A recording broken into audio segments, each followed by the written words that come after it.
Imaginez un instant. Et si la guerre froide, cette tension glaciale qui a figé le monde pendant des décennies, avait basculé dans un conflit total? Nous sommes en 2025 et cette uchronie terrifiante est à notre réalité. Ce n'est plus une menace lointaine, mais une guerre ouverte entre les États-Unis et l'Union soviétique. Un affrontement global qui a redessiné les frontières et les destins. Notre voyage explore cette histoire alternative, où la crise des missiles de Cuba a dégénéré. Préparez-vous à plonger dans un futur que l'humanité a frôlé. En 1962, la crise des missiles de Cuba n'a pas trouvé d'issue pacifique.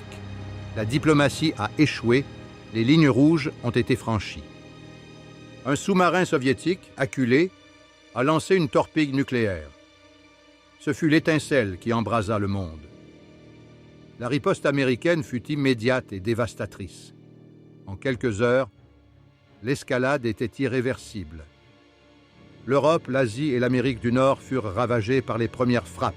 Le monde bascula dans l'horreur. Les alliances initiales se sont figées dans le feu nucléaire.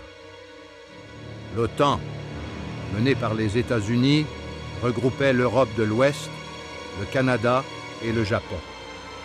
Face à eux, l'URSS dirigeait le pacte de Varsovie, la Chine et la Corée du Nord. Le rideau de fer devint un front de guerre. Mais le conflit a redessiné les cartes. L'Inde a rejoint l'URSS, tandis que la Suisse est devenue un centre de résistance inattendu. La carte du monde, telle que nous la connaissions, a été déchirée et réécrite par le sang et le feu. En 2025, l'économie mondiale est en ruine. Les infrastructures sont détruites, les chaînes d'approvisionnement brisées. Aux États-Unis, les villes côtières ont été anéanties par les frappes initiales. Le pays s'est replié sur son cœur continental. Pour alimenter sa machine de guerre, l'Amérique pille les ressources de l'Amérique latine. Pétrole et minerais sont extraits sans relâche. La guerre est financée par des prêts colossaux, une dette abyssale. Le dollar s'est effondré, sans valeur. Il a été remplacé par le Liberty Bond, une monnaie de guerre émise par le gouvernement. Sa valeur est fluctuante, liée aux victoires. L'Union soviétique, elle, exploite les vastes ressources de la Sibérie. Gaz, uranium et bois sont ses atouts. Mais la production est réduite par les sanctions et les hivers nucléaires. Le rouble n'est plus qu'un souvenir. Le troc et le marché noir dominent les échanges. La survie prime sur toute autre considération économique. Les nouvelles monnaies sont tangibles. Les armes, la nourriture et même l'eau potable. Ce sont les biens les plus précieux. La richesse est désormais concentrée entre les mains de seigneurs de guerre locaux. Ils contrôlent les ressources et les populations. Les forces titanesques sont déployées à travers le globe. Le conflit est total, sans répit. L'OTAN déploie des drones autonomes, des machines de mort sans pilote. La technologie est leur fer de lance. Leurs porte-avions nucléaires dominent les mers, des forteresses flottantes. La puissance navale est cruciale. Les soldats sont équipés d'armures légères, conçues pour des frappes chirurgicales. La mobilité est essentielle. L'URSS, quant à elle, mise sur la masse.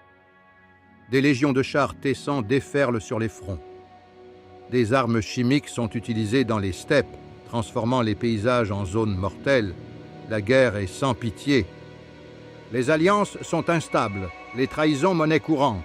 La France a quitté l'OTAN en 1980. Elle a formé un bloc méditerranéen avec l'Espagne et l'Italie. Une troisième voie, fragile, dans ce monde bipolaire. Un nouvel axe a émergé en Afrique et au Moyen-Orient. L'Égypte, l'Arabie saoudite et le Nigeria contrôlent les réserves énergétiques. La Chine a trahi l'URSS en 2010. Une guerre civile asiatique fait rage depuis, un conflit dans le conflit. La guerre est un catalyseur terrifiant pour le progrès technologique. Chaque camp cherche l'avantage décisif. Les États-Unis ont misé sur l'intelligence artificielle. Des IA pilotent leurs drones autonomes avec une précision mortelle. L'URSS a développé des exosquelettes massifs. Alimentés par des réacteurs à fusion portables, ils confèrent une force surhumaine. Les civils vivent sous des dômes anti-radiation avancés. Ces abris sont alimentés par l'énergie solaire. La cyberguerre est omniprésente. Les hackers contrôlent les réseaux, paralysant des villes entières. En 2023, Moscou a été plongé dans le noir par une cyberattaque massive. La guerre se livre aussi dans le virtuel. Les armes biologiques ont évolué. Des virus ciblés déciment des régions entières, des fléaux invisibles.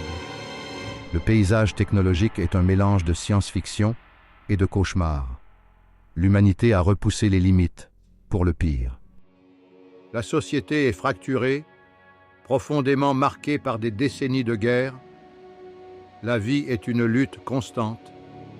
La propagande est omniprésente. Aux États-Unis, les hologrammes de Kennedy exhortent à la victoire.